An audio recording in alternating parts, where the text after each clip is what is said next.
प्रति केतक निरापत्ता सतर्कता अवलंबन करबा जानते कि नहीं आ कोन ओटे रहला ईंधन सहित ईंधन माने कोन कहलो ईंधन माने जहां सब हम व्यवहार करते कोयला पेट्रोलियम एगु कोन कहले ईंधन कहले तार संरक्षण हम कि करि करिया ताको हम जो व्यवहार करते तार व्यवहार को कमेबा कि करि अतथा व्यवहार करबा हला से विषय रे आगे पढिबा तुमे माने प्रतिदिन जीवा आसवा करते ना नहीं रास्ता रे दुर्घटना देखुछ कि नहीं देखुछ केमिति होची दुर्घटना केउ कारण दुर्घटना होची से विषय रे आगे हम कोन करिबा पढिबा हला सड़क दुर्घटना केउ केउ उपाय करा हेते से विषय रे आगे हम पढिबा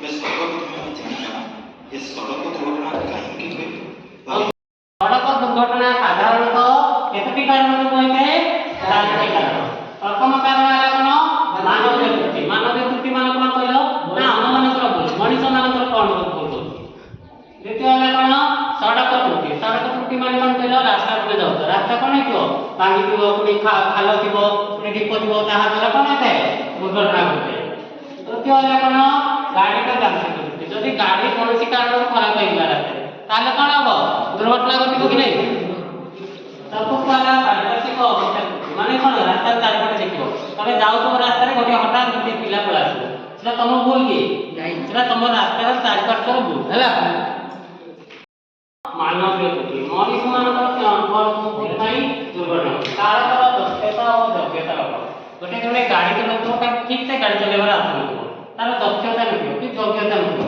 गोटे लोकर गाड़ी चलाइले केते वर्ष आवश्यक 18 वर्ष तार से बयस नथिबो कि ता पाखरे से दक्षता भी नथिबो ताहा द्वारा कोन होते दुर्घटना होते देखियो वाला कोन ट्रैफिक नियम संबंध रे अत्यंत अनियमित तमे जाउ तुम रास्ता रे रेड लाइट होउची ट्रैफिक किंतु तमे जानि नथिबो रेड लाइट जले कोन गाड़ी रहियो तमे पळे गेलो ता आगे उठे गाड़ी दुर्घटना घटिबो कि नहीं एडा हला सेकंड कारण तृतीय कारण कोन हेलमेट और सीट बेल्ट पिनबार अवहेला गाड़ी चलाया समय कोन करथबो हेलमेट पिन करथबो आ कार गाड़ी बसला कोन करथबो सीट बेल्ट बांधथबो एहा होते कारण चतुर्थ कारण कोन रास्ता ऊपर विशृंखलित आचरण विशृंखलित माने कोन ना रास्ता रे स्पीड रे गाड़ी चलेबा आ कोन करबा गोटे गाड़ी जातो ताको काटी के जीवा एगुड कहला कोन विशृंखलित आचरण आपन एला सड़क रो कोन त्रुटि पे दुर्घटना होची रास्ता निर्माण संप्रसारण रक्षणाबेक्षण ठीक समय रे रास्ता निर्माण न करिबा वर्ष धरि कोन सी रास्ता कोन करिबा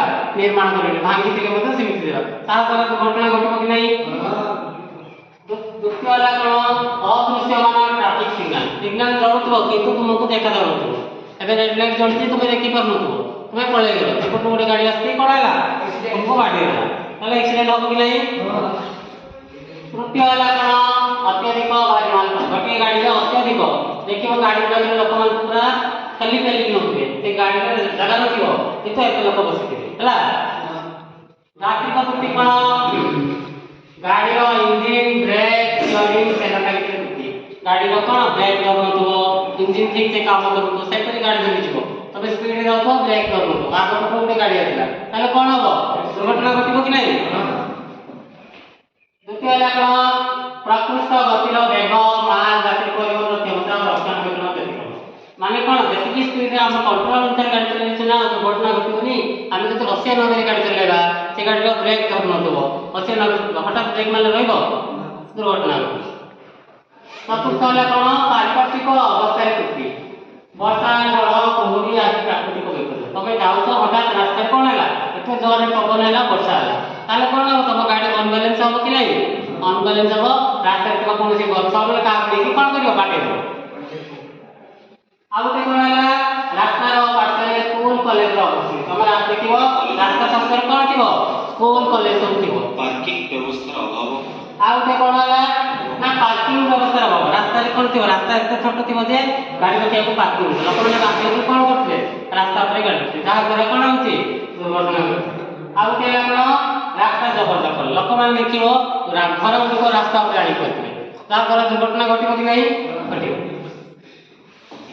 सर्वमोट केते दर्जन विशिष्ट रास्ता अछि 2,65,000 किलोमीटर केते 2,65,000 किलोमीटर पर्यंत कोन जायछि रास्ता जायछि सेतिरे हम ओडिसा रे प्रत्येक दिन केते जनकर एक्सीडेंट होछि 4,000 प्रत्येक दिन केते हजार एक्सीडेंट होछि 4,000 ବାର୍ଷିକ ଘଟୁଥିବା 10,000 ଦୁର୍ଘଟଣାରେ ମୃତକଙ୍କ ସଂଖ୍ୟା ଅଧିକ।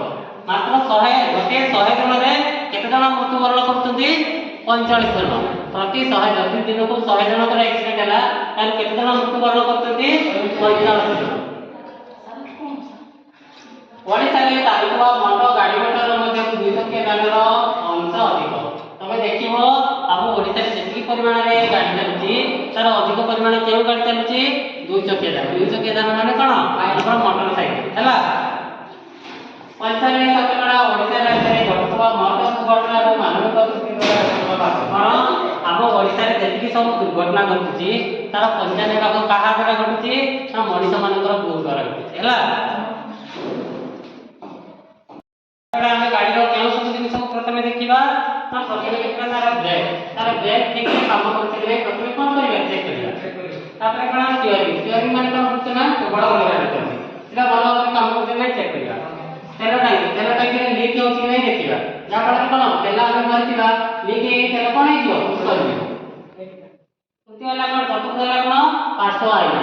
ଆଇନାଟା କ'ଣ ପାଇଁ ଲିକ୍ ହେଉଛି ଗୋଟେ ମୋଟର ସାଇକେଲରେ କହିପାରିବ? ପଛପଟରୁ କିଏ ଆସୁଛି ଦେଖିବା ପାଇଁ ହେଲା, ମୁହଁ ଦେଖିବା ପାଇଁ ଦେଇନି କହୁଛି। ଆଉ ହେଲା ହର୍ନ। ହର୍ନ କ'ଣ ପାଇଁ ଲିକ୍ ହେଉଛି? ଗାଡ଼ି ଚଲେଇବା ସମୟରେ ଯଦି କିଏ ଆସିବ ତାକୁ କ'ଣ ଆଗୁନ ବଟିବା ପାଇଁ ହର୍ନ ମାରାଯାଏ। ଆଉ କ'ଣ? Seat belt. କାର୍ ଗାଡ଼ି କ'ଣ ଦେଇଥିବ? Sir seat belt.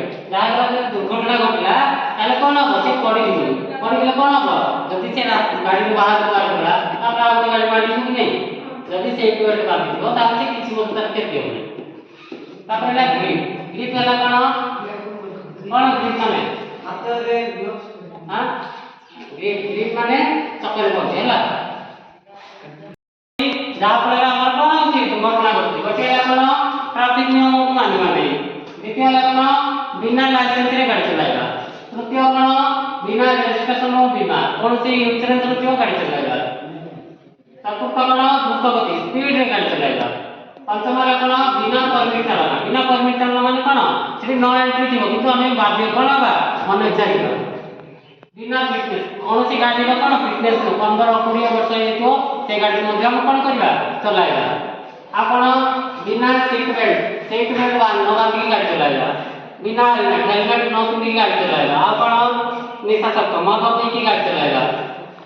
ସୀମା ବୟସ୍କ ଯାତ୍ରୀ ଗୋଟିଏ ଗାଡ଼ିରେ 100 ଜଣ ବ୍ୟକ୍ତି କିନ୍ତୁ ଆମେ ତାକୁ 500 ଜଣ ନେବା। ଚାଳନା ସମୟରେ ମୋବାଇଲ ଗାଡ଼ି ଚଲାଇବା ସମୟରେ କ'ଣ? ମୋବାଇଲ ଫୋନ୍ ୟୁଜ୍ କରିବା। ଆଉ କ'ଣ? ବିପଜ୍ଜନକ ମାନେ କ'ଣ? ଡେଞ୍ଜର ଭାବରେ ଏତେ ସ୍ପିଡରେ ଗାଡ଼ି ଚଲାଇଲେ କ'ଣ ହେବ? ଆକ୍ସିଡେଣ୍ଟ ହେବାଟା ସୁନିଶ୍ଚିତ। ଏହି ସବୁ କାରଣ ଯୋଗୁଁ ଓଡ଼ିଶାରେ କ'ଣ ହେଉଛି? ଦିନକୁ ଦିନ ଆକ୍ସିଡେଣ୍ଟର ପରିମାଣ ବଢ଼ି ବଢ଼ି ଚାଲିଛି।